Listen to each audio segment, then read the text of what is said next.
You're listening to the Tony Kinnett Cast on 93 WYBC. WCYTV Here on the Daily Signal.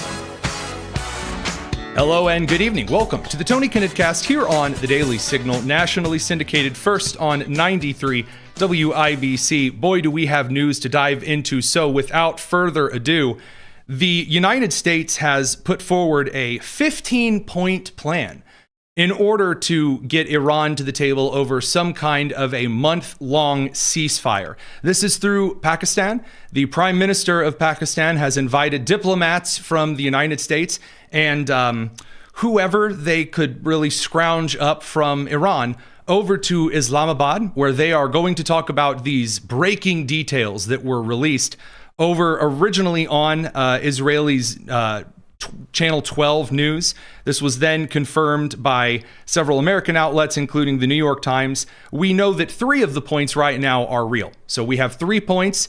Now, everyone and their brother is currently trying to tell you what the other 12 points are going to be, and we're going to get to those because they're very different from each other. But the first 3 points are, number 1, a permanent end to Iran's nuclear ambitions of any kind, with enriched material handed over to the United States, all enriched uranium handed over to the United States. Number 2, Iran would end financial and political support for its regional proxies. And then number 3, strict limits on the range, like the maximum range, and the number of Iranian ballistic missiles.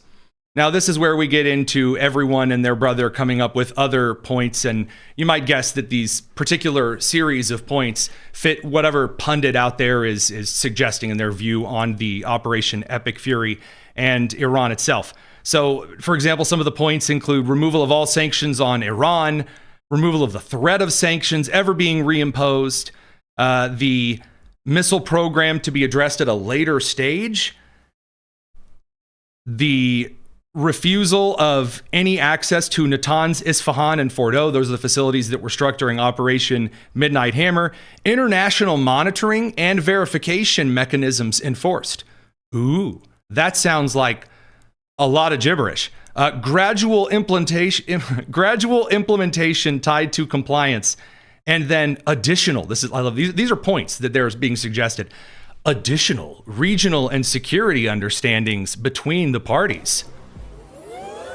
Oh, yeah. That's totally not made up at all. On the other side as well, suggesting that for future small-range missiles that the United States is going to have to approve all of the designs. I would cool the jets just a little bit. There are a lot of people running out there and saying, this is the sign that Trump is chickening out and that he's walking away. These are the same people who told me we were doing the forever war about 15 minutes ago.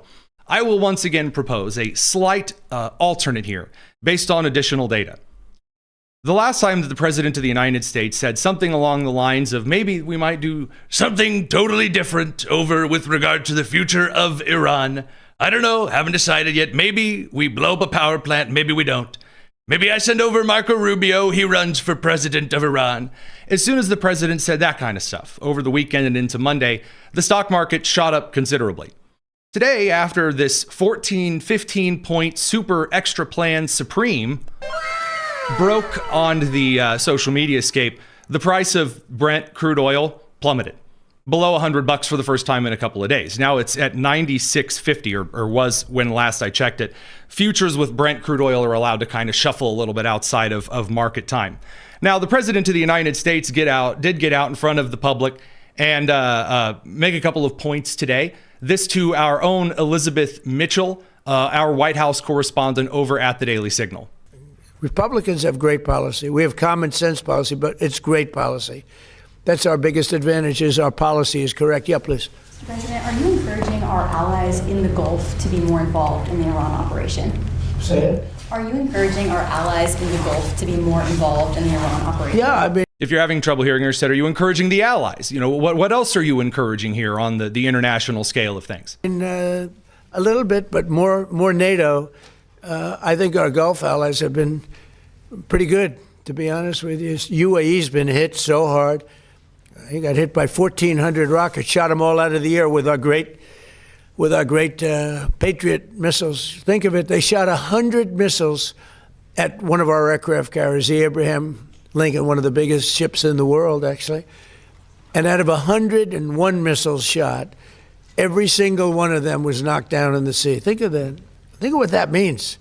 101 missiles, highly sophisticated, very fast missiles shot. Out of 101, all 101 were shot down and now, for the most part, lie at the bottom of the sea. It's pretty amazing, right? Now, the president also made it clear on the diplomatic side of things. He says that, yes, also the Iranian regime, or at least some facet of the Iranian political diaspora here, are trying to go for some kind of a deal so that they're not all lying at the foot of rubble. God, I can tell you they'd like to make a deal. And who wouldn't if you were there? Look, their Navy's gone, their Air Force is gone, their communications are gone. That's the biggest problem. It's very hard to communicate them between themselves. And we know that for a fact because they keep showing up to meetings in person, and then that building is highly evaporated. Again, lest you think that I'm joking, lest you think that even that may be considered old news, yet another Iranian building where supposed diplomats and military leaders from Iran were meeting just in the last 36 hours has also been destroyed. So Zoom isn't working. Microsoft Teams is haram. They're not allowed to use it. Nope, they have to keep going into in-person meetings. They can't communicate by pager, for obvious reasons. So the president is correct when he indicates to the American people that, they really can't communicate. Now, there are rumors flying that they're communicating through the Swiss government about the United States maybe getting a 5% permanent little tip for the U.S., a 5% stake in any Iranian future oil. No, I'm afraid not. If you've heard that story, that's fake news. That was a February unconfirmed report that was regurgitated quite consistently. And the president doesn't indicate anything about that on a financial scape when he's talking about a possible deal for a month ceasefire. All of the anti-aircraft is gone. Most of their missiles are gone. We either shot them or they shot them and don't have them anymore. They're down to a trickle. They're pretty much everything they have is gone. I don't know. Can you name one thing that's not gone, or can you name one thing that's doing well? Oh, I can name one. Well, maybe not that's doing well, but I can name one thing that's not gone. That would be the oil infrastructure over on Karg Island, in which, of course, the expeditionary units over or I should say, two of the expeditionary forces over from the Marine Corps are still on their way over. Additionally, according to our very own Virginia Allen, and I'll have to hustle to get through this before we send the radio crew off to commercial break. From our Virginia Allen, quote, the Pentagon is expected to send a combat team from the U.S. Army's 82nd Airborne Division to the Middle East, according to multiple reports. The elite 82nd Airborne Division is known for rapid deployment and, quote, secures key objectives for follow-on military operations in support of U.S. national interest. Now, the 82nd Airborne is also known for being really, really sloppy at formation and having perhaps one of the best E4 mafia that is in any of the Army's organizational structure. So God bless the 82nd. And someone get those boys a couple of room temperature Rip It energy drinks. Now, to be clear here, there are a couple of expected, essentially on-ready deployments that are moving forward, not for, again, invading Mahabad from the Iranian West. Realistically, what we've seen so far are shoring up of certain U.S. positions and bases in the region with a possibility of going in, if the president directs, and grabbing some of the enriched uranium or moving in on Karg Island. So while the Pentagon confirms certain levels of preparation, readiness to move over to the Middle East, this does not indicate any kind of a major ground war diplomacy, diplomatic angle kind of eternal process here. And by the way, you can see some of this follow through in some of the sources that are coming from Iran. So Iran's come out so far and has said two things. First of all, Iran came out, at least in the last 12 hours, and said, we're not negotiating with the United States. No one's negotiating. That's a complete lie. In the last 6 hours, they have come out again and said, actually, we are negotiating. We just don't want to negotiate with Steve Witkoff and Jared Kushner. We would rather negotiate with U.S. Vice President J.D. Vance, according to sources speaking to CNN and The Telegraph. Okay, I guess. Interesting flapjacks going on over with what's left of the Iranian regime. Radio crew, we're going to send you over to the commercial and talk a little bit about Macron and then the Department of Homeland Security fiasco that's starting to at least a little bit of a light at the end of the tunnel here on stateside. It's the Tony Kinnett Cast here on the Daily Signal. Now, while the radio crew is over at commercial, we don't do that commercial stuff if you're watching the live stream live. French President Emmanuel Macron also made an announcement today that raised a couple of eyebrows. He said, I spoke with Iranian President Masoud Pezeshkian today. I can't pronounce his name, and I don't really need to because this is like the 14th Iranian president in the last couple of weeks. So it'll be a different guy with a totally different name to pronounce by tomorrow. Anywho, Emmanuel Macron announced he spoke with President Masoud. And he said, I stress the absolute necessity of putting an end to the unacceptable attacks against the countries in the region, preserving energy and civilian infrastructure, and restoring freedom of navigation to the Strait of Hormuz. Incredible. Diplomatic nothingness. If you've ever spoken to anyone in kind of the political diplomatic world, what you've just gotten is 18 paragraphs to say nothing at all. He basically said, I want you to stop the war. Baguette Eiffel Tower. I mean, that's essentially his diplomacy. He then urged Iran to allow the return to France of our compatriots Cécile Kohler and Jacques Paris as soon as possible. Did Iran do that? Hey, you guessed it. No, they did not. And I do want to make this clear that whenever you have international condemnation of military actions of the United States, it is presidents or prime ministers or leadership in the case of France, like President Emmanuel Macron, who are leaving their own citizens, their own countrymen. So much for fraternity, equality, over in Iranian prisons because he'd rather spite President Trump and NATO. So just a little something to keep in there. Now, from IRGC, that would be the Iranian Islamic Revolutionary Guard Corps' latest commander, Ali Akbar Ahmadian. He says, for years, we've been awaiting the Americans' entry into the designated points. And for over 2 decades, we've been training with asymmetric warfare strategy, which he put out. He made a little hashtag on Twitter, a little hashtag asymmetric warfare. So that exciting technology used there from the Iranians. And said, we've been training for this very moment. Now we just have one message for the American soldiers: come closer. Best of luck to you. I'm going to let you in on a little secret. The Department of War is not about to send American troops into a permanent occupation strategy here. That is not how the Department of War is writing these particular plans. But rest assured, whichever move the United States chooses to make here will be the exact same kind of move that the president articulately described to the press today from the White House. Now, that brings us over to that particular press conference, and we'll get to some of the rest of the international news on that side here in a bit. The president today, at that particular press conference, was swearing in Secretary of Homeland Security Markwayne Mullin. Here was that moment today. He was being sworn in by Attorney General Pam Bondi. That moment. Most nervous I've ever been. It just seems surreal being in the Oval Office and having the President of the United States speak so highly of me and then recognize my family and know my family by name. It's humbling, and I never take it for granted, but I have made this very clear that I don't care what color your state is. I don't care if you're red or you're blue. At the end of the day, my job is to be Secretary of Homeland and to protect everybody the same. Now, we're going to get into this kind of in the next segment about what it is that Mullin is bringing to the table, what it is that is still kind of left unsaid, because the left, from Zoran Mamdani all the way over to Gavin Newsom, to J.B. Pritzker, to Tammy Duckworth, losing it over ICE at airports, while again, a lot of Americans are consistently expressing concern. And the polling data shows this, by the way. The generic congressional ballot, meaning which would you rather prefer in Congress, Republicans or Democrats?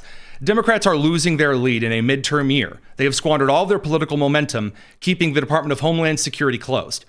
So amid that, Mullin actually has some work to do. And what he has brought forward into this particular instance is what Americans want to see.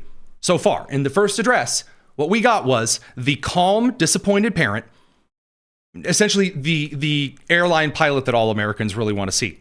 To the point, this is what I'm going to do. Not a lot of emotion, not a lot of showmanship and nonsense. There you go. That is what Americans want. But are they going to be able to, by the Trump administration, by the Congress of the United States, deliver on these things that Americans are looking for? Sort of yes, and so far, maybe not. We're going to talk about it. Don't go anywhere. We have to bring the radio crew back from commercial. It's the Tony Kinnett Cast here on The Daily Signal.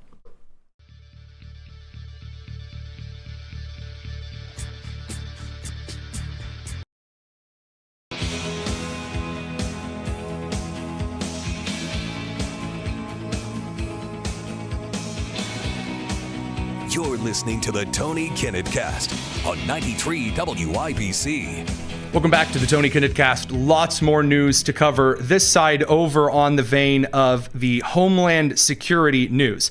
So in the meantime, while now Secretary Markwayne Mullin of Homeland Security was being sworn in, Oklahoma Governor Kevin Stitt appointed a state Senator Alan Armstrong to the U.S. Senate to fill the seat vacated by Mullin. Now, there's a lot of whining and complaining that someone from Oklahoma might be involved in the oil industry. We'll have to get to that later because the media is also freaking out about the Supreme Court, and I just paired all of the little freak out and the pearl clutching together in the show notes. We have a different kind of pearl clutching to dig into, but first, the President of the United States on why he chose Markwayne Mullin and what the president expects Mullin to do as the Secretary of Homeland Security. There's a lot to do right now, so this kind of matters. We had 4 years of horror. We had 4 years of disgusting horror, open borders, and things that nobody would even think of. You wouldn't even think of. 25 million people poured into our country, and we've gotten a lot of them out, but we have a lot more to go. Now, that in and of itself is starting with something that is starting to lose kind of its savor, lose a little bit of its salt with the American people, saying, I really don't like Biden, really bad stuff, which, by the way, true and correct. The President of the United States, however, does need to move to, here's what we're going to do now.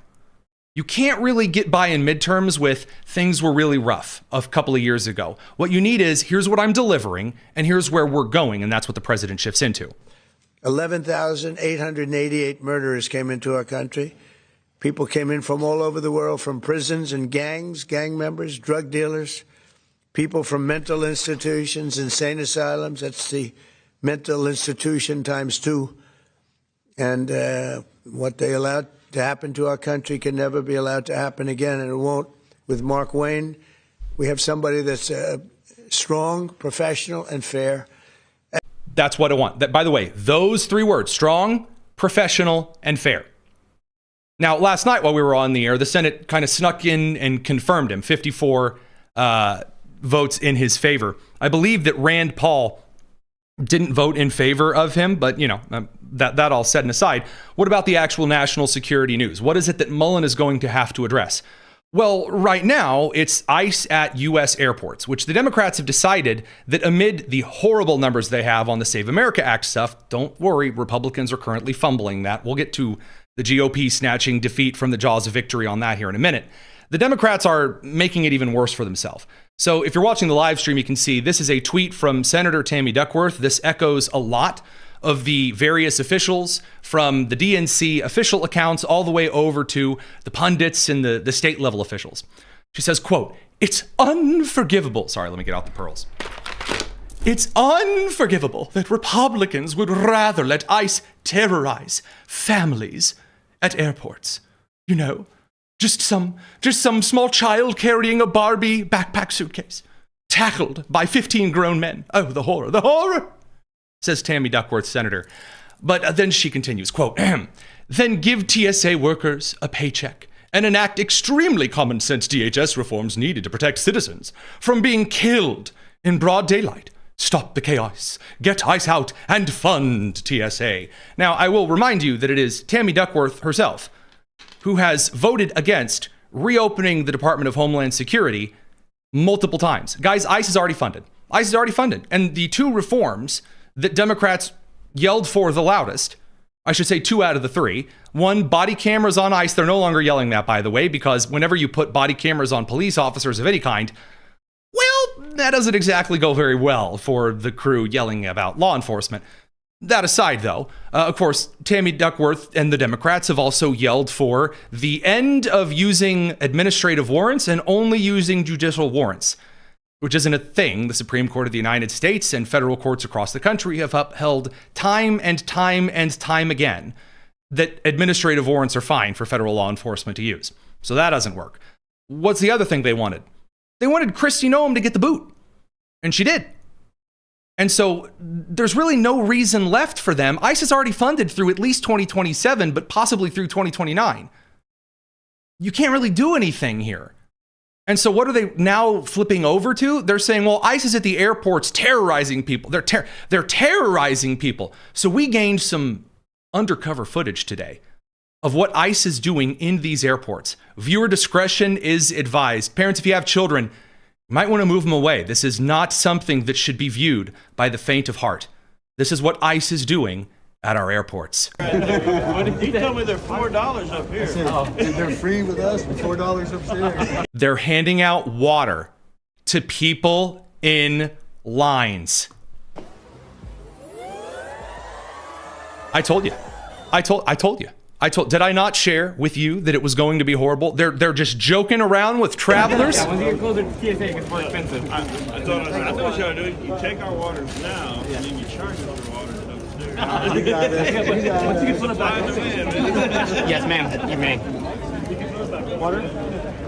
Just regular people doing law enforcement stuff, and of course aiding with the Transportation Security Administration. Don't make me pull up various news clips yet again, all over, even again, outlets like, for example, CNN, pointing out that, yeah, all of these big, huge lines are, again, there are still heavy lines because TSA is not getting their paycheck. But again, well, there may be a celebration here at the airport before it's all said and done, especially for the folks who've been working nonstop, extra shifts. If you look right here, you can see this is the main checkpoint. Almost no lines, no waiting, Sarah. And it's unbelievable at this. Gee whiz, wow. So the Democrats are going all in, and not just, your senators, those kind of officials. Zoran Mamdani also has released, not just, he's doing the number one thing, he's monitoring the situation. And he's also said, ICE doesn't belong at our airports. Our Office of Immigrant Affairs has updated guidance for dealing with TSA at the airports.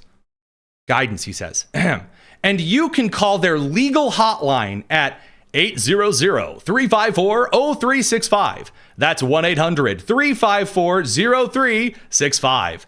And I did call their Office of Immigrant Affairs today, and did get to speak to someone very, very, I had to get through some of the kind of the phone tree stuff. And I asked what I should do if I run into TSA at the airport, and the answer is nothing. So thank you, Zoran Mamdani. You've done it again, Mayor of New York City. So, really exciting stuff. The fear mongering over ICE, I guess they were going to come in and Anschluss all of the airports. There are some bits of news, though, regarding the airlines. That would be America Delta Airlines. The American Air Company has announced that this week it is suspending its standalone service for all members of Congress until the Transportation Security Administration is fully funded. Quote, due to the impact on resources from the long-standing government shutdown, Delta will temporarily suspend all specialty services to members of Congress which fly Delta. Next to safety, Delta's number one priority is taking care of our people and customers, which has become increasingly difficult in the current environment. So I do enjoy that those who choose to continue keeping the government shut down, that being Schumer and the crew, which we're going to get to in just a couple of minutes here, yeah, a lot of the airlines aren't really up for cutting them a lot of slack anymore.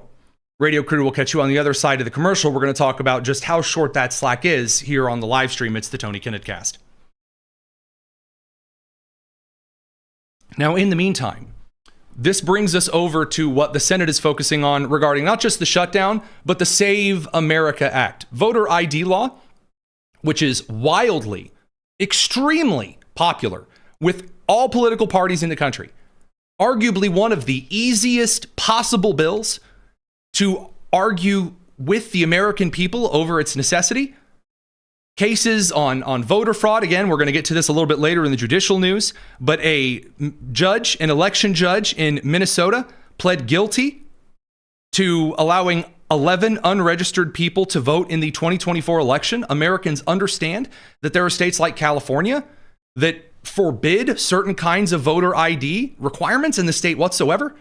We've talked about this before in Minnesota, that you show up with your voter ID, you can vouch for 7 people without their ID. We've talked about this. Even a Mississippi law currently in front of the Supreme Court of the United States that allows you to mail in a ballot on election day instead of just going to vote. Maybe if that's counted a week later, hey, no problem. The Supreme Court's even casting some doubts on that particular legality. Americans understand the importance. But you have a lot of senators. I'm just going to level with you. You have a lot of senators that are really lazy. That's the answer. They're really lazy. And a lot of them are cowards. And they don't want to put forward certain measures or break certain rules or change certain rules in order to get this legislation through. Instead, they are resorting to this bold, brilliant, exciting new strategy. It's gonna knock your socks off. It's gonna be the superest wow possible. But before we get to some of that, I do want to tell you what the Democrats are trying with this line. I promised it to you. So Chuckles Schumer has announced that the MAGA voter ID provision is a cover-up to the SAVE Act's core voter suppression provisions. He's going to be clear. He's going to say, let me be clear again. Here's Chuck Schumer being clear. Let's be very clear. This amendment is a giant cover-up. Oh, so originally it was Jim Crow 2.0.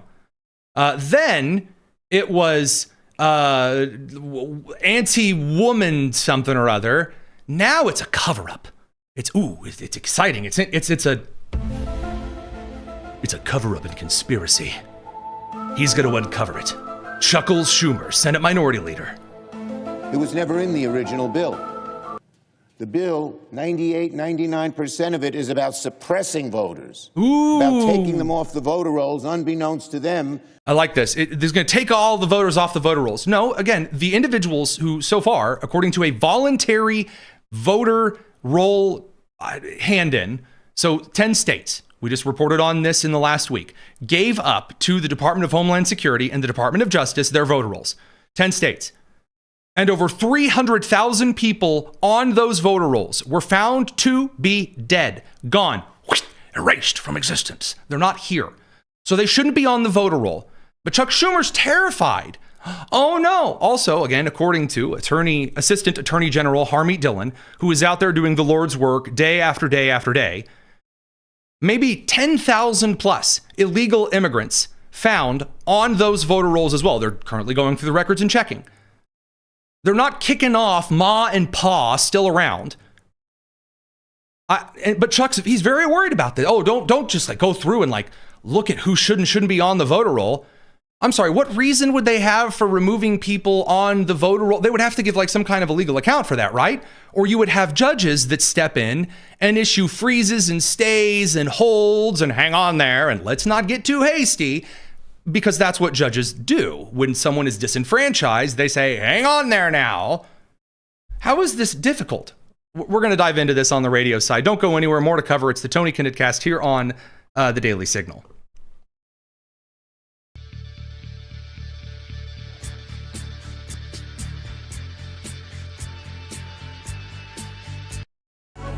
Good evening, everybody. This is the Tony Kinnett Cast on 93 WIBC. Chuckles Schumer. He's mad. The people are aroused, says Chuck Schumer. Well, he's being very clear that now the Save America Act is a huge cover-up. Now, again, in a couple of minutes here, we're going to talk about this. The Republicans are in the middle of trying to seize defeat from the jaws of victory. When you have guys like that, like Chuck Schumer, making your job super easy, and he's not even the worst of the day. That would be Chris Murphy. We're going to get to him. But again, Chuck, he's going to be clear here. Let's be very clear. This amendment is a giant cover-up. It was never in the original bill. The bill, 99% of it is about suppressing voters, about taking them off the voter rolls unbeknownst to them so they cannot vote. Now, I will agree with the idea of taking people off the voter rolls. You should, in fact, take those who are dead. Again, 10 states offering up their voter rolls, found 300,000 on them who are dead. 300,000 people. They shouldn't be voting. I don't care how many Chicago elections they voted in. No. Republicans saw that everyone saw through their so-called voter ID amendment, which is not about voter ID, but about suppressing the vote, they got worried. So they added this amendment to the original bill, and now Leader Thune is going to ask for a vote on it. I do love this. I appreciate this. So he didn't want the original one that everyone wanted. So he said, you know, well, they had this bill, and now I guess that's kind of good, but now there's this super duper secret, ultra scary amendment.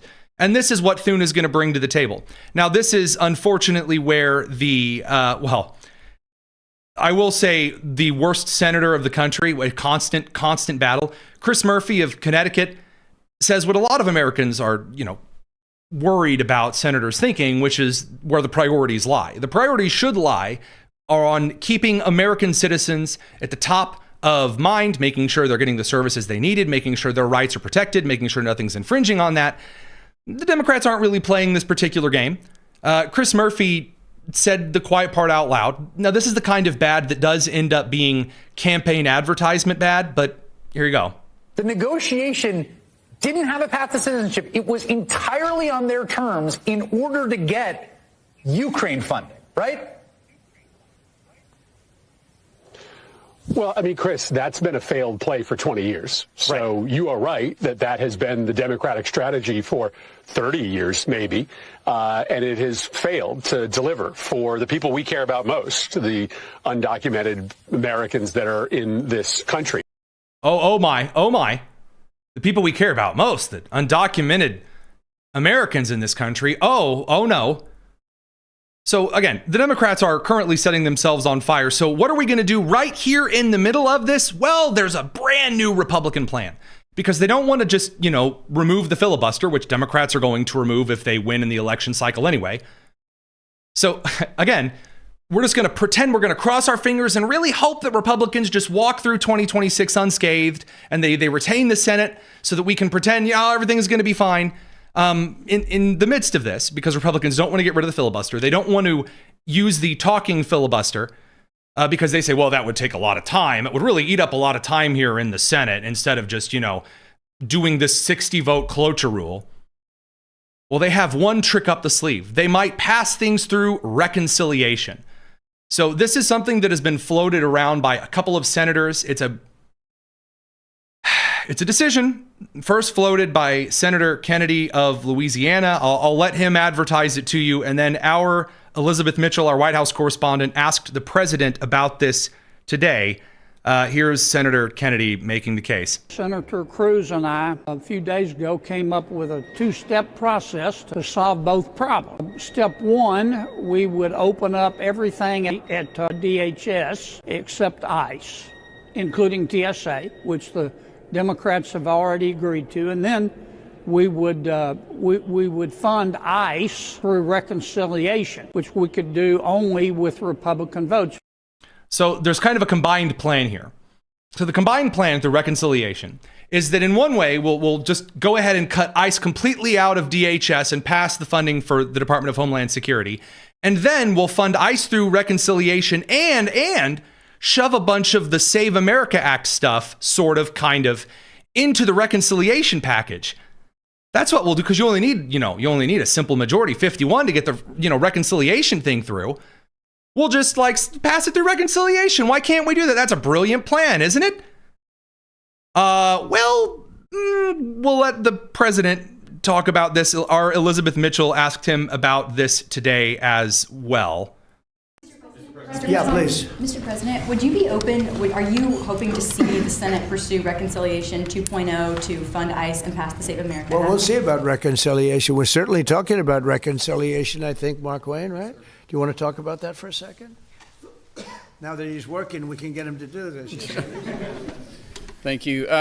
Lindsey Graham, the chairman where the reconciliation will funnel through, he is committed to making sure we get reconciliation through. If that is in some form with funding ICE, possibly backfilling from the One Big Beautiful Bill, but also more importantly, the Save American Act. There's a framework that we can do through reconciliation, paying for it, put some of the policies that cost money in, because there's nothing more important than the Save American Act. I mean, that's what the American people want. There's 80% of the population say they want only Americans voting, citizens that are registered to vote, citizens that have done it the right way. I'm going to say this once. If it is worth doing, it is worth doing right. What you are seeing right now, and so far, again, I like some of the comments that have been made by Secretary Mullin. The President of the United States has not directly called for this measure yet. I think that's why he pitched it over to Mullin to talk about it. So he's kind of open to some ideas. The Save America Act stuff shoved into this reconciliation, you're going to get some serious problems with that. We'll let him finish his statement first. And I believe that everybody wants an election integrity. So fortunately, Lindsey Graham has said through reconciliation, he's willing to put the framework out for that. Now I'm going to level with you here. Just right up front to level. That's not going to be a thing. That's not going to be a thing. First of all, the Senate parliamentarian is absolutely going to take any kind of telling states, hey, you have to do the Save America Act, you have to do voter ID stuff, and you have to give us your voter roll information. You have to make sure that people use these kinds of ID to prove that they're a citizen. The Senate parliamentarian is going to take that, put it in a box, and set it on fire. That's not going to get through. That's not what the reconciliation process is for. That's not what it's for. And I'm sorry, if we're just passing anything at all through reconciliation now, well, then just screw the filibuster and do it anyway, because you clearly think that if we're just going to assign it to reconciliation, and then that's fine. Just saying the word reconciliation does not mean that you can just suddenly pass any laws that you want willy-nilly through. That's not a thing. That's just like Michael Scott declaring bankruptcy. It means nothing. And I will remind you that if you treat the reconciliation tool willy and nilly, wasting all of our time with, well, we can't get rid of the filibuster. Oh, the filibuster. Then the Democrats are going to come in and, sure enough, well, how the turntables. They will then start passing anything and everything, including the kitchen sink, through reconciliation. You do, in fact, live by the sword and die by the same sword. Now, here's the fun. Here's a little extra fun here. The measures that it appear they're going to do the reconciliation package through is essentially all Congress does and then brags to you about anymore. Ever. And that is this. Okay, guys, listen here, states. If you don't use voter ID and if you don't give us your voter rolls, we're not giving you any money. Hey, guess what? That hasn't worked. That hasn't worked at all. It hasn't worked when we've done that with the Department of Education. It hasn't worked when we've done this with other states regarding the Environmental Protection Agency. It hasn't worked when we've done this regarding the FCC or the USDA. It hasn't worked when we've done this with DHS. It hasn't worked when we've done this with the Department of Justice. It has not worked. Because here's what happens. You go out and you say, all right, new announcement. If you don't do what we want, we're not giving you any money. About 5 seconds after that particular legislation is signed into law, Judge Paula Zinnis or Judge James Boasberg or Judge Who Cares McBiden Bush appointed him in is going to write a little stay or a freeze or a pause and say, you can't do that. You must turn the spigot back on. And this blue state, California or Washington State or Oregon or Michigan or New York or Colorado, whatever, gets to do whatever it is that they want. You're not allowed to do anything. And then by the time that's case finally reaches the appeals court, maybe, or possibly the Supreme Court, it'll be 2031 and nothing will have gotten done. Now you say, but Tony, the Republican senators said, yeah, this is called being lazy and worthless. I'm sorry, don't care. I'm not going to lie to you and tell you that we can just sneak this through reconciliation. No, you can't. And also on that matter, in the U.S. Constitution, as all of you know, the founders did not set Congress just up to be a financial blackmailing institution. They didn't just set Congress up to go, okay, now if someone starts breaking the law, you threaten to be the cool parent who says, now I'll take away your credit card if you don't behave. Mommy's going to take the Mustang from you, sweetie. No, that's not what the founding fathers wrote Congress to be. Radio Crew will send you to the commercial, and if you don't come back, I'm going to take away your Christmas presents. It's the Tony Kinnett cast here on the Daily Signal. No, Congress was set up to bring people before the Congress, and then this crazy stuff happens. Then they impeach the judge. They impeach the judge that's acting wrongly. They they recommend charges to the Department of Justice, and then those are seen through. I don't care. John Thune, you can even tell when he was asked about this today, because by the way, John Thune, for all of his flaws, he absolutely knows when he's asked about this, yeah, you're not going to be able to just sneak this one through. Anyway, here you go. Leader, good afternoon. Thank you. Don't you risk alienating some of your base if you're unable to pass the Save America Act and the idea that this could go into budget reconciliation that everybody around here, including you, has indicated that that's very hard to do? Isn't that just kind of a wing and a prayer? I think that budget reconciliation, as I've said before, you have to have a reason to do it. And if we have reasons to do it, and we may, very well may. And I think there are a number of our colleagues in the Senate. We just came out of a luncheon where this was discussed, and I think there's a lot of support for a budget reconciliation bill. We have 2 legislative vehicles, as you know, available to us, so we could tee one of those up, and that's an option. And we'll see if that's what it takes to get some of these things across the finish line, and we can do it with simple majorities. We'll take a hard look at that. I'm going to level with you once, and then I'm going to move on. Do not let those who will give you 1/5 of what you demanded, what is extremely popular with people in the United States, and again, the filibuster rule, which is about to evaporate like Thanos snapped his fingers anyway, and then tell you this election season, we passed some simple majority rules that were a real great benefit for the American people. Thank you. I'm Senator Old Manning Do-Nothingston, and I'm running for office. Screw that. No. Absolutely not. I'm not impressed by absolutely any of this. Neither should you. My favorite quote of all time, of my favorite movie, comes from a man by the name of Fletcher in Clint Eastwood's The Outlaw Josie Wales, who looks at the senator and says, and I quote, "There's another old saying, Senator, don't piss down my back and tell me it's raining." Americans will not, this is not how you gain the results that Americans are looking for. Absolutely not. Now, theoretically, I can't say, that you should call your senators right now and encourage them to, get rid of the filibuster and do this kind of stuff. But if you were to do so, senators do pay attention to that particular kind of thing. Now, in the meantime, there are some crews over on the left that have decided to act like complete goofballs. They can't even take what should be a victory. There should be someone inside the Democratic National Committee going, oh, look, it looks like the Republicans are kind of chickening out here. And then they should run on that, but they're not doing so. Instead, we've got J.B. Pritzker standing on the grave of a young woman shot by an illegal immigrant yet again. We're going to talk about that here in just a couple of seconds. Don't go anywhere. More news to cover tonight. Lots more. And the judicial stuff it's something. Don't go anywhere. It's the Tony Kinnett Cast here on the Daily Signal.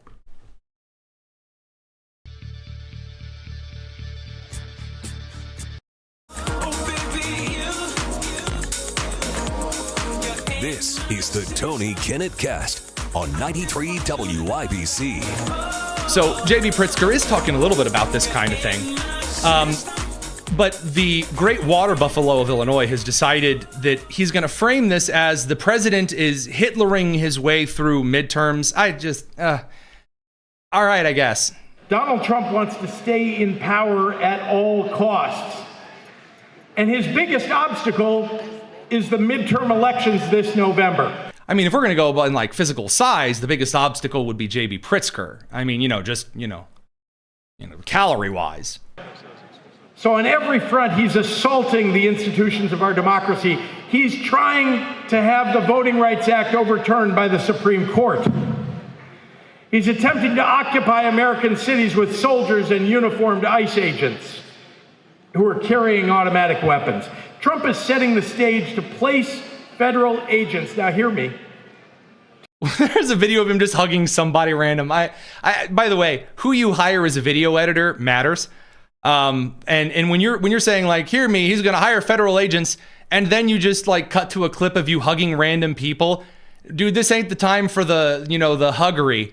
This would be when you show clips of thuggery, my dude. To place federal agents at polling places in November, so that when his party loses control of the Congress, He can invalidate the elections. He can claim fraud and seize the ballot boxes. So you guys do realize that, like, they don't actually, the ways that law enforcement do when they interact with cases of fraud, that it's not done in any way, shape, or form in the frame that he's setting up here. But of course you knew that. No, the biggest issue from J.B. Pritzker today were his complete 180 flips here on the horrific murder of Sheridan Gorman.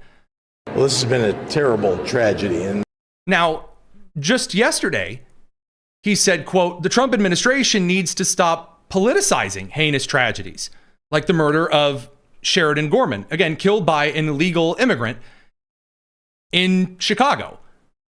Now, Pritzker, though, after saying no one should be politicizing, he's got some politicizing to do. Here, listen to who he blames. I know that the Gorman family has suffered mightily. I agree, there have been real failures. Those failures, of course, extend beyond the borders of Illinois. They're national failures, a failure to have comprehensive immigration reform, a failure of the president to follow his own edict to go after the worst of the worst. You know, okay, blaming not really going to go the way that you think it is. But in the meantime, while you are told that all of this is, you know, some type of a huge power grab by the Trump administration, well, now we get over to some pretty big judicial news from the day. So first and foremost, the Minnesota election judge pleading guilty to allowing 11 unregistered people to vote. Now, again, I was told, you were told this never happens. Never happens at all. It's a big mystery. It's a figment of our imaginations. Well, election judge Timothy Scouton was the head election judge in the Badura Township precinct. According to CARE 11, Hubbard County, Minnesota, a man who served as the head election judge in Hubbard County pleaded guilty on Monday, yesterday, to allowing 11 unregistered people to vote in the 2024 general election, according to court documents. Now, you know, when you're seeing these kind of things that you're told aren't happening, and then you're told by major left-wing officials that, well, this is actually just a big, huge, you know, power grab scheme from the Trump administration, one would think the Senate would kind of push through and get the legislation through that Americans find extremely popular. No. In fact, the Senate and the House can't even get it together to impeach judges who have committed some of the most egregious wiretapping crimes against senators. I mean, violating espionage laws, violating rules about notifying senators, tracking congressional officials, tapping individuals' phones, not even based on terrorism and Patriot Act stuff. But when Kash Patel was just a regular U.S. citizen, going after him and tracking him as Judge Boasberg authorized, and then forbade telecommunications companies like Verizon and AT&T from letting these victims know. You don't even have senators and representatives that are willing to impeach and remove the man. This was Will Chamberlain and Senator Kennedy over on this today. Mr. Chamberlain, I believe 4 telephone companies received these subpoenas for the phone records, the metadata of 20 members of Congress. Is that your understanding? That sounds right to me, yes. Okay. I don't have time to talk about all of them. Let me just pick one. Of course, he's referencing Arctic frost. Again, the situation in which Jack Smith, the supposedly independent prosecutor magically created by the Department of Justice under Merrick Garland, went through and started tracking a bunch of Republican senators and a bunch of private citizens. You were very much not allowed to track the telecommunication information of U.S. senators. That is very, very, very, very illegal. Jack Smith was wrong to ask for these particular permissions from Judge James Boasberg in Washington, D.C. Judge James Boasberg knowingly and illegally granted those record requests and what are essentially modern-day wiretappings. About 90,000 employees, I think, $140 billion worth of revenue. Does Verizon hire dummies to work in its legal department? I should think not. They've probably got a good reservoir of lawyers to pick from. Okay. I suppose you were one of the lawyers at Verizon, and you don't strike me as a dummy. Well, thank you. I appreciate that. So Will Chamberlain's over at the Article 3 Project.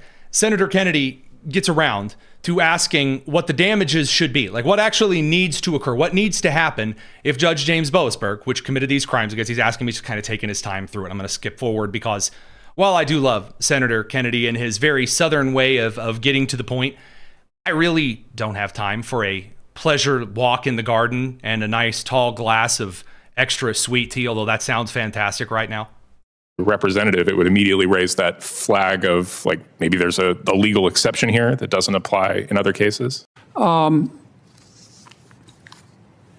If you were an attorney at Verizon and you got a subpoena like this, wouldn't you say, maybe I need to check and see who Mr. Smith is subpoenaing here?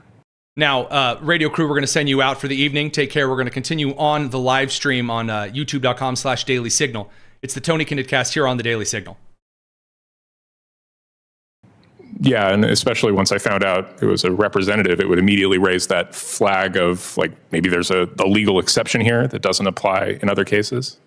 Do we know if the employee who received this subpoena at Verizon even sought a legal opinion from an attorney at Verizon? I do not know. Well, let's just assume for a second that Verizon, sophisticated company that it is not so incompetent that they wouldn't have had a lawyer look at this. Lawyer looks at it and says, Jack Smith. Lawyer looks at it and says, NDO signed by Judge Boasberg. Lawyer looks at the names as a reasonably competent lawyer would. They're members of Congress. If that was you, what would you do? Well, I'd make a few phone calls. I'd do legal research to confirm that, complying with this order was obviously lawful, and I might, gently try and push back on the subpoena to try and understand, what was going on. In fact, you would probably discover the law, being the very competent lawyer that you are, that said no judicial order can bar Verizon from picking up the phone and calling the member of Congress. What he's doing right now in his meandering fashion, he is setting up what could be considered in legal terms a series of damages. And the series of damages would then allow you to prosecute a judge, not just to impeach and remove and say, well, you did the wrong thing, but when you can actually list a series of damages, well, then the person has to pay some kind of restitution. So what Kennedy is setting up here is, if you were a lawyer, what would you consider to be the series of damages at play? Congress, wouldn't you? That's right. You'd probably find that statute. Mm-hmm. And if you did find that statute, in order to protect Verizon, as you're their lawyer, wouldn't you have filed a motion to quash? That's exactly what I do, yeah. But Verizon didn't do any of that, did they? Apparently not. They just sucked all this information up like a Hoover Deluxe. Yeah. They didn't even look at, that we know of, to see if these were members of Congress. So now he's lying out that damages would be in connection to also, I'm not sure what the term for kind of like a legal neglect, kind of a malpractice, if lawyers are hired, that would then basically suggest that Verizon is also culpable, that Verizon is also hooked up to what could be outlined as the damages in this case. Multiple parties would be involved because people didn't do the stuff they were supposed to do. Yes, that's right. What kind of liability does Verizon have here? That's a good question. I need to read the statute more clearly to see what what the actual penalties are. But my guess is there would be some pretty reasonable civil penalties for having done so. What kind of? Now, this is finally where we get to the meat of the matter. So what would actually be the penalties? What are the damages? What can the courts actually do here? He says, well, there'd be some civil penalties likely for Verizon. Remedies, if any, are there for the fact that Judge Boasberg said that he had reasonable grounds to believe that these members of Congress would destroy evidence, and that he made that conclusion without holding a hearing. I mean, I think the only remedy to that is political and impeachment. I don't think there's a unique. You can't sue Judge Boasberg for damages for his judicial decision making. So the only remedy is political. There you go. That's the thing. And this is something that you are going to have to reckon with going forward. Congress does have a job here politically. Judge James Boasberg has abdicated his duty, and he has done things that are illegitimate for the office. Now, you can go after perhaps Verizon for going along with these things, but it is very, very difficult to go after Judge James Boasberg on kind of a criminal prosecution route when realistically what should have already been done weeks and months ago is that he should have been brought before the House, and then he should have been impeached, and then the Senate should vote to remove. But you're probably not going to see the Senate actually move forward with this. And unfortunately, we could play, Senator Mike Lee of Utah talking about some of the wiretapping here, but the Senate's kind of been a little long-winded for me today as it is. This does bring us over to some of the other news on this side, and this would be the Supreme Court news. So we talked about SCOTUS yesterday, and kind of they're getting ready to rule on a number of cases. The New York Times today is losing it over a Supreme Court case in which the United States would no longer require the Department of Homeland Security to allow illegal immigrants basically to step over the border into the United States and declare, I declare asylum. I declare I'm under threat from the country I'm running from. I get to be here as an asylum seeker. The Supreme Court is, according to the New York Times reporting, which is essentially just panicking. The United States Supreme Court, in hearing a series of arguments on the current federal law, would be able to look at those who are getting ready to cross the border from Mexico and say, nope, see ya, turn around, go back. Which right now, federal law is not interpreted that way. So that would be a major change. So there's a lot of panicking over on the left side. Again, the Supreme Court hearing a series of courses and acting in the way that a lot of the originalist members of the court tend to act. Over on the Missouri Supreme Court side of things, their Supreme Court ruled today, 4-3, that Missouri lawmakers can absolutely redraw congressional maps mid-decade. This opens the door for Republicans to flip Missouri's 5th Congressional by splitting Kansas City, 508,000 individuals, across 3 separate districts. So going to be really interesting to see how the Missouri map process kind of flows out going forward here. In other judicial news, a Pakistani national, Jahangir Ali, again, I'm sure I'm pronouncing that super correctly, was arrested for a $46 million Medicare fraud scheme at the Los Angeles airport while attempting to board a plane back to Pakistan. Now, since this report, a judge in the Los Angeles situation here has already denied a cashless bail that was supposed to apply to him, which is an interesting thing. You actually do have some judges out there that are saying, yeah, maybe we're not just going to let people out who are clearly trying to flee the country in these fraud schemes. Now, I could funnel from there over to a pretty incredible moment regarding the Department of Transportation, and of course, the Department of Homeland Security as well, with individuals driving semi-big rigs who can't speak English. But regarding the federal judicial system and kind of the interpretation of law in general, I want to quickly answer one question that came in from Mail Time, just to make it clear before we kind of get to the end of the show itself over here on the bonus tonus side of things. So one question from a very kind user named Bob asked about the reconciliation process, kind of why is it that Republicans couldn't just push through some of these particular measures, like the Save America Act stuff, some of the Department of Homeland Security stuff through reconciliation. Reconciliation is just for budget measures. It's just for financials. And I thought I had indicated that through the idea that Congress wasn't just supposed to use finances to enact laws, but reconciliation is only really supposed to be about budgetary measures, and you're supposed to begin and end a reconciliation measure with the budget unchanged, meaning the same amount of spending is still taking place, the same amount of money coming in is still taking place, nothing is supposed to change there. It's really a technical aspect, which is why it's something that can be done with a simple majority. So I wanted to clarify that because I feel like that gets into kind of the judicial and the law stuff before we move out of that to a pretty crazy story from Florida today. And I say crazy because this is something that really should be happening across the entire country.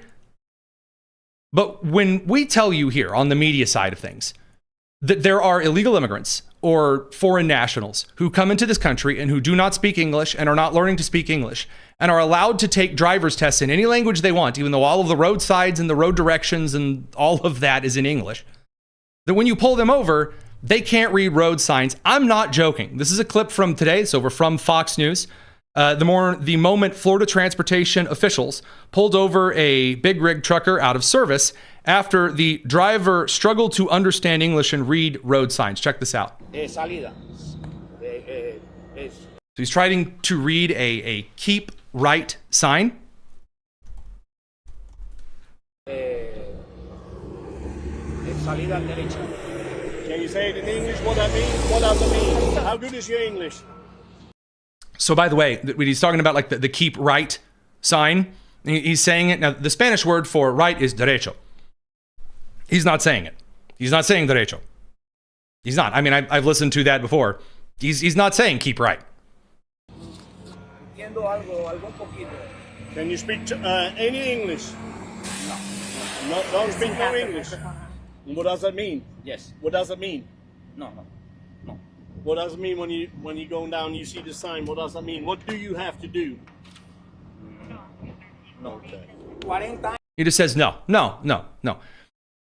Communicating with law enforcement is kind of an important part of being on the road, especially when you are on the U.S. interstate transportation system.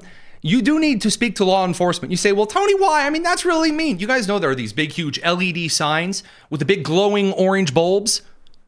So I guess they're not really LED. Some of the new ones are LED. Some of the old, the classic, like the big, huge information signs that say, hey, in the next 12 miles, or here's what's getting ready to happen. We don't have a road sign for it, but something's out of the ordinary. Pay the bleep attention. And this guy has no idea. Anywho, 40 years, he says. I drove in Cuba. Okay. The guy says, okay. You don't speak enough English. To be operating a commercial motor vehicle, okay? You also don't have enough knowledge of the signs to even say it, okay? So this, right now, you're going to be placed out of service, okay? Your CDL is revoked. Fantastic. Good. Huge praise to Governor Ron DeSantis' administration. All you have to do is follow the rules of the road and speak the language. And yet we see consistently those that are trying everything they can do to protect individuals from following those rules that, of course, put you and your family at risk.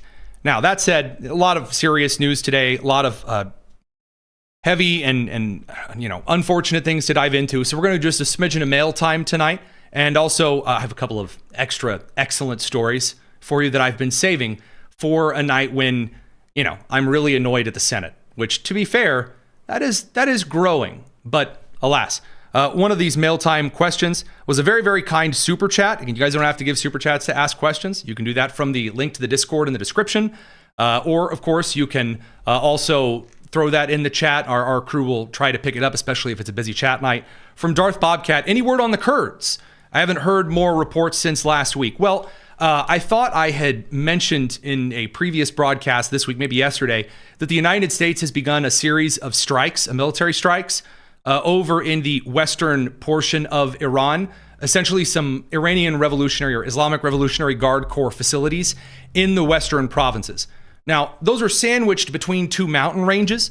So if and when the Kurds decide to announce their independence and seize part of western Iran, they're going to have two problems. They're going to have the Iraqis in their own west, in the eastern Iraq, and then they're going to have western Iran to deal with. So fewer IRGC outposts and stations. That's kind of what they're just not ready yet. I think they're getting ready, but kind of in the as much as I hate to say it, because I definitely suffer from this too, you often do expect things to happen right away. A lot of these things don't happen in a couple of minutes.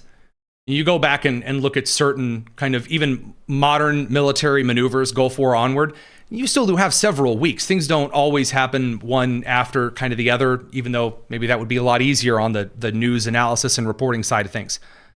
On Richard Lincoln's question about kind of more info on 3,000 to 4,000 troops in an immediate response force from the 82nd Airborne over to the Middle East.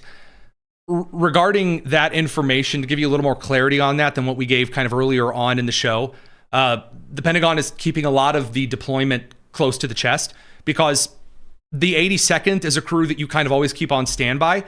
What I think is currently going on, if you want the analysis side, is that the Trump administration's kind of tired of not having crews on standby to exert force whenever they choose to do so. Having the Marines that now have to go through the wonderful global journey to get over to that region if he wants to take Carg Island. Yeah, I mean, that's something that is also why I think you see a little bit of diplomatic stalling.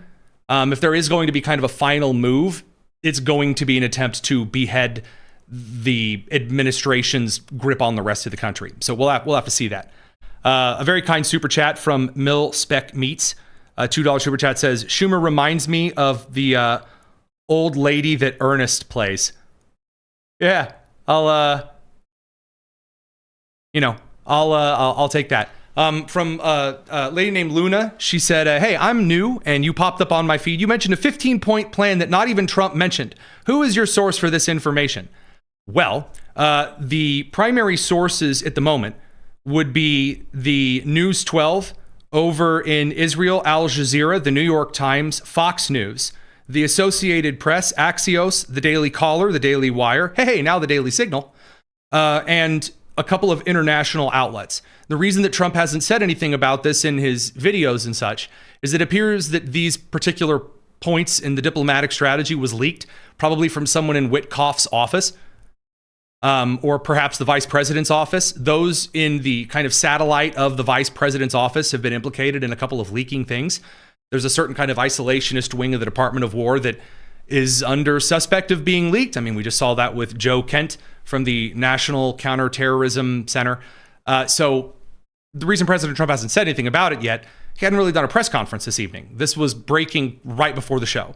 So that's kind of our news there. I try to say, here's where the news is, but if you ever hear me say, according to multiple sources, and that's how I chunk up relaying some news to you, that means that the big outlets have reported it. The big ones anywhere, all of the affiliates, all the way from MS Now, ABC, to the online-centric, the Associated Press and the Axios, to the conservative corporate media, your Fox Newses and your Salem and Newsmax, etc. That's what I mean by that multiple sourcing. So if you're unfamiliar with that kind of style for me, I try not to give you my citation list, kind of as the former science teacher, but I guess I could stand to do that just a little bit more. So that aside, one last question I do want to dive into. Tony, can we take busloads of Republicans and vote over in the California election? I would never encourage you to commit voter fraud. I would never encourage you to commit voter fraud. I think that is a very funny joke.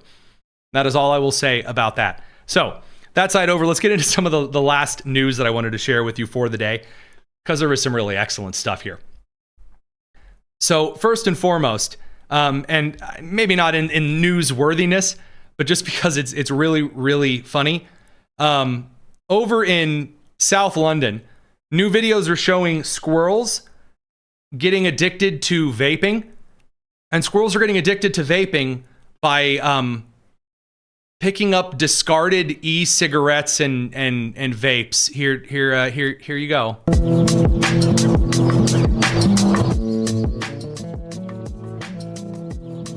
So squirrels in the UK hitting the vape.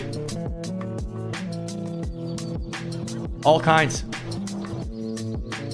I mean, they just go nuts for it. Now, here at home, believe it or not, squirrels are quite a pest for this reason.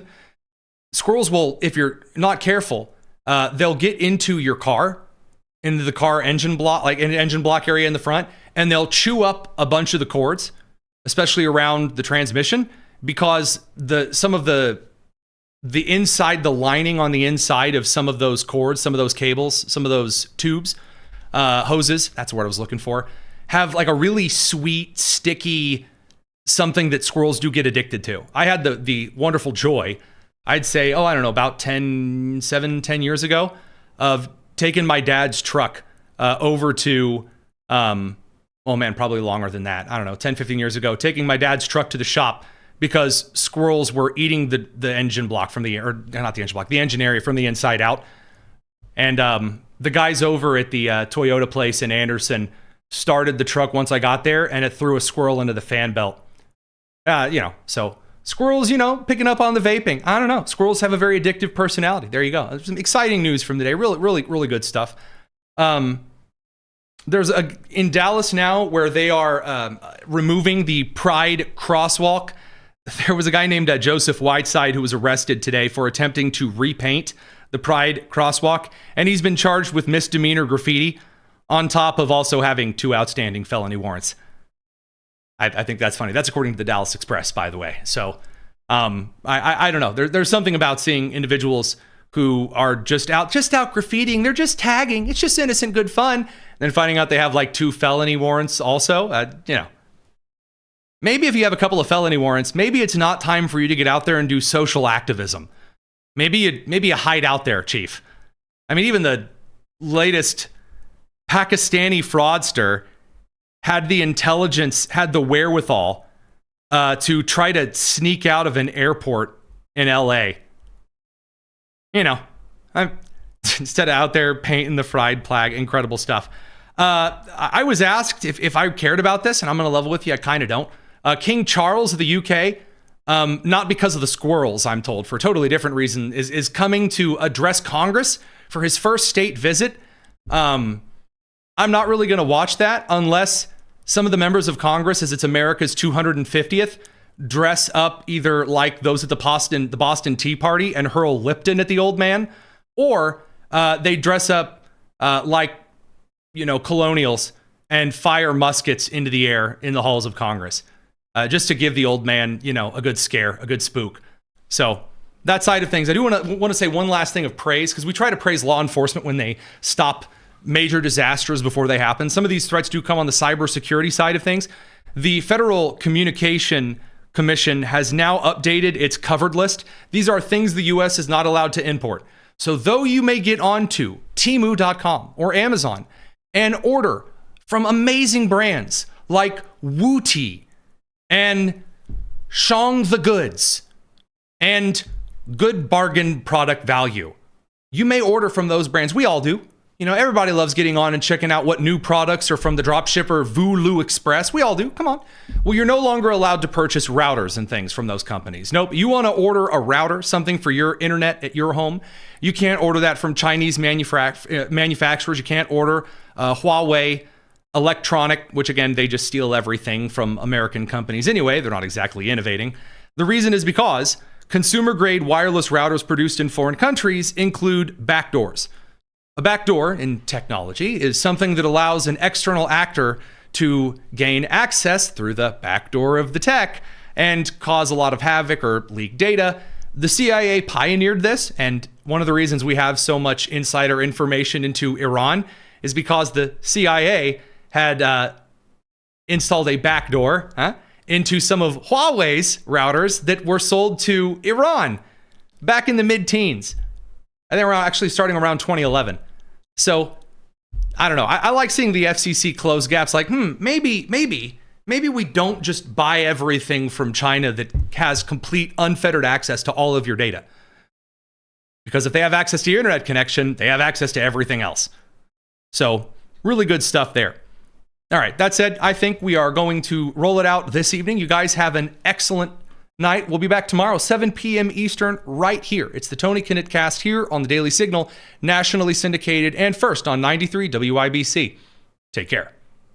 ACC is a national grassroots advocacy organization dedicated to mobilizing young people in favor of pro-market, pro-innovation environmental ideas.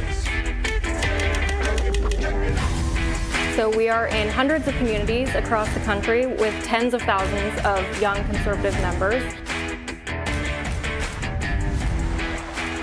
I'm here here because I am a conservative environmentalist. I think for a long time conservatives have not come to the table.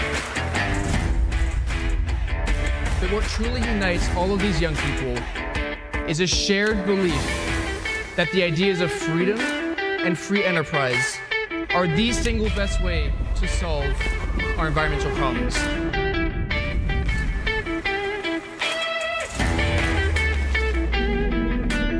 While there's still work to be done, there are Republicans who want to come to the table and engage on climate in good faith. We are building the conservative environmental movement, but we're doing it by involving everybody.